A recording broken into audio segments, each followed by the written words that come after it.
पंतप्रधान आवास योजना ग्रामीण यासंबंधी महत्त्वाची अशी बातमी आहे. तर बघा, शासनानं 2025-26 साठी सेल्फ सर्व्हेच्या माध्यमातून अर्ज मागवले होते, ज्यामध्ये अनेकांनी यासाठी अर्ज देखील केले होते. त्यापैकी अनेक पात्र लाभार्थ्यांची निवड देखील झाली होती. आता या पात्र लाभार्थ्यांसाठी फार महत्त्वाची आनंदाची बातमी आहे, कारण लवकर त्यांच्या खात्यामध्ये या योजनेचा पहिला हप्ता हा जमा केला जाणार आहे. तर बघूया शासन निर्णयाच्या माध्यमातून हे काय म्हटलेले आहे. तर बरं बघा, हा शासन निर्णय आहे 1 ऑक्टोबर 2025चा. यामध्ये काय म्हटलेलं आहे, तर प्रधानमंत्री आवास योजना ग्रामीण सर्वसाधारण या घटकांतर्गत सन 2025-26 या आर्थिक वर्षामध्ये केंद्र शासनाच्या हिश्श्याच्या प्रशासकीय निधीसह एकूण किती दिलेला आहे बघा. 1,301,64,10,000 व राज्य समरूप हिस्सा जो 836,76,06,666.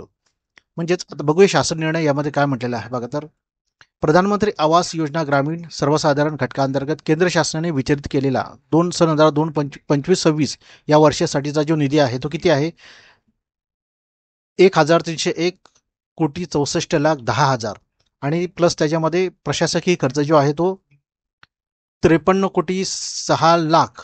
म्हणजे एकूण किती होतात, तर 1,301,64,10,000 एवढा हा केंद्र शासनाचा निधी आहे. आणि राज्य शासनाचा किती आहे, तर बघा हा निधी राज्य शासनाचा किती आहे, 867,76,06,666. आणि एकूण किती होतो हा, टोटल होतो तो 867,76,76,000 76,06,766. म्हणजे टोटल हा निधी किती होतो, तर 2,169,40,16,666. एवढा जो निधी आहे, एवढा हा जो खर्च आहे, तो खर्च करण्यास अर्थसंकल्पीय वितरण प्रणालीद्वारे वितरित करण्यास शासनानं मान्यता दिलेली आहे. म्हणजेच हा निधी आता लवकरच वितरित केला जाणार आहे. कोणत्यासाठी, तर सर्वसाधारण घटकासाठी, म्हणजे पंतप्रधान आवास योजनेतील जो ग्रामीण सर्वसाधारण घटक आहेत त्यांच्यासाठी, आणि ते जे लाभार्थी आहेत त्यांच्यासाठीचा हा निधी आहे. तर बघा, केंद्र शासनाकडून काय केलं जातं, तर ह्या पंतप्रधान आवास योजनेसाठी 60% जो निधी आहे तो केंद्र शासन देतं, आणि उरलेला जो 40% निधी आहे तो महाराष्ट्र शासन देत असतो. अशा पद्धतीने या योजनेसाठी एकंदरीत खर्च असतो. तर सर्वसाधारण घटकासाठी शासनाने आता जे निधी आहे तो मंजुरी दिलेला आहे.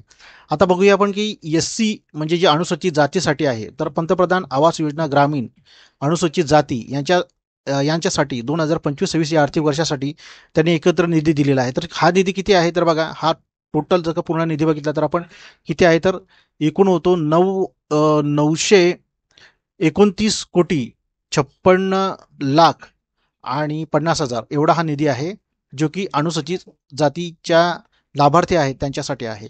तो सुद्धा वितरित करण्यासाठी शासनाने आता मान्यता दिलेली आहे. बघू, आणि त्यानंतर बघूया आपण ST साठी म्हणजे अनुसूचित जमातीसाठी. बघा, पंतप्रधान आवास योजना ग्रामीण अनुसूचित जमाती अंतर्गत 2025-26 या वर्षासाठी केंद्र आणि राज्याच्या हिस्सातील जो निधी आहे तो सुद्धा वितरित करण्यास त्यांनी मान्यता दिलेला आहे. आणि तो निधी किती आहे टोटल एकदा एकत्र, तर 2,191,88,33,333 एवढा हा जो निधी आहे तो अनुसूचित जमातीतील जे लाभार्थी आहेत, पात्र आहेत, त्यांच्यासाठी हा वितरित करण्यात येणार आहे. म्हणजे आपल्या लक्षात आलं असेल की सर्वसाधारण घटकासाठी, याशिवाय अनुसूचित जातीसाठी, अनुसूचित जमातीसाठी जे लाभार्थी आहेत त्यांच्यासाठी हा निधी वितरित केला जाणार आहे. म्हणजे लवकरच या सगळ्या लाभार्थ्यांच्या खात्यामध्ये प्रधानमंत्री आवास योजना ग्रामीण या योजनेचे जो हप्ता आहे तो जमा केला जाणार आहे. तर जे कोणी आता लाभार्थी आहेत त्यांनी DBT, आणि लक्षात घ्या हा जो निधी आहे तो DBT द्वारे केला जाणार आहे. म्हणजे त्यासाठी तुम्हाला तुमचं आधार कार्ड जे आहे ते तुमच्या बँक खात्याला लिंक असणं महत्त्वाचं आहे. म्हणजे त्यासाठी तुम्हाला आता काय करायचं आहे की जर का नसेल तर आपण पाहून घ्या, आणि पहिल्यांदा तुम्ही तुमच्या बँक खात्याला तुमचं जे आधार कार्ड आहे ते पहिल्यांदा लिंक करून घ्या. आता आपण याच्या माध्यमातून आपण आता बघूया की तुमच्या गावामध्ये किती लाभार्थी आहेत हे आपण ऑनलाईन कशा पद्धतीने पाहायचं ते. त्यासाठी बघा, मी खाली तुम्हाला लिंक सुद्धा देतोय, तिथून तुम्ही त्या लिंकवर जाऊन पाहू. आपल्याला जायचंय आता PMAYG.NIC.in या वेबसाईटवर जायचं आहे. आणि इथे गेल्यानंतर मग आपल्याला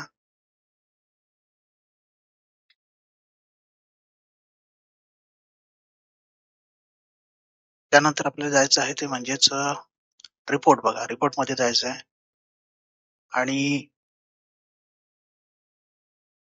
रिपोर्टमध्ये गेल्यानंतर मग पुढे आपल्याला काय इथे भरपूर सारे ऑप्शन आहेत.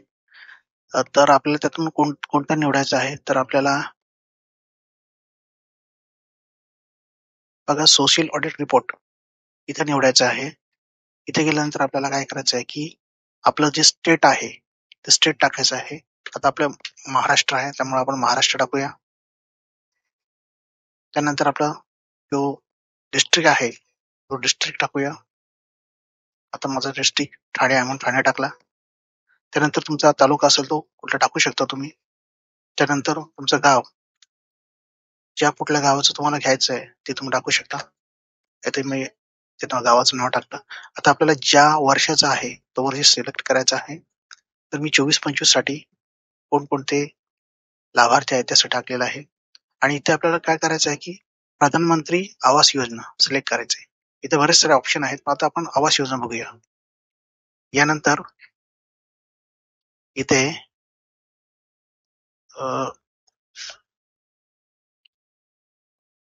इथे आपल्याला कॅप्चा कोड टाकायचा आहे. ज्यामध्ये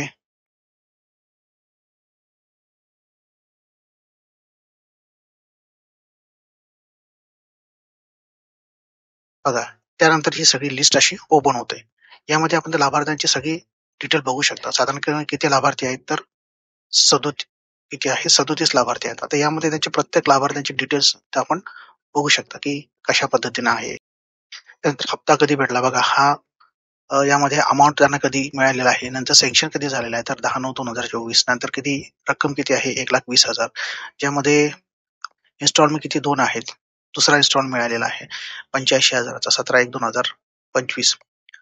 लास्ट ट्रान्सफर किती झालेले आहेत ते पैसे दिलेले आहेत आणि हे व्हेरिफिकेशन कशातून केलेलं आहे ते सुद्धा इथं दिलेलं आहे.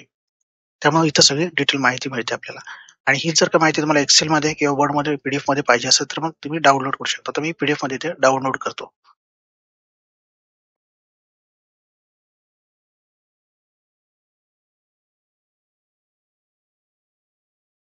बघा इथे पीडीएफमध्ये आता ही माहिती डाउनलोड झालेली आहे. इथं आपण तुम्ही पीडीएफ फाईलमध्ये सुद्धा ही माहिती बघू शकता. अशीच प्रकारची माहिती आहे जी तुम्ही प्रत्येक म्हणजे आता पूर्ण देशामधली माहिती तुम्ही इथे मिळवू शकता. बघूया आता पीडीएफमध्ये माहिती काय आहे बघा. पीडीएफमध्ये ही अशी माहिती तुम्हाला ओपन होते. हे बघा, अशा पद्धतीने ही माहिती मला ओपन होते. तुम्ही प्रत्येक गावाची माहिती म्हणजे पूर्ण देशामधली म्हणा, तुम्ही तुमच्या जिल्ह्यातली म्हणा, ही माहिती इथे मिळू शकते. तर ह्यासाठी तुम्हाला खाली मी डिस्क्रिप्शनमध्ये लिंक देतोय, ज्यामधून तुम्ही जाऊन ती माहिती चेक करू शकता.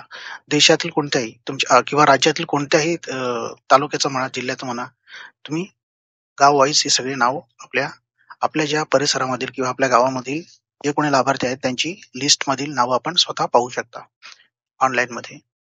आपण काय करायचं आहे, की व्हिडिओच्या हे बघा